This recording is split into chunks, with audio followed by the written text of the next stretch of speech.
প্রচণ্ড গরম পড়েছে এবং এই গরমের মধ্যে আমি ফিরে যাচ্ছি আমার কাজ শেষে মংককের দিকে। মংককের উদ্দেশ্যে 16 নাম্বার বাস অথবা 13D নাম্বার বাস যাবে, যেটা আগে আসবে তাতে আমি সাওয়ার করে যাব।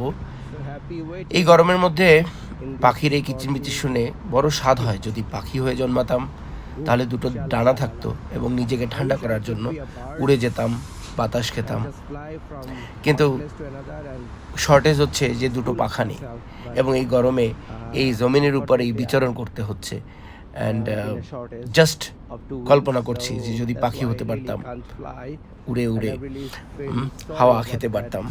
যাই হোক, বাসের জন্য অপেক্ষা হচ্ছে, দেখা যাক কখন বাস আসে এবং আমরা দেখি বাস স্টপে অনেক মানুষ অপেক্ষা করছে, আমরাও তাদের একজন।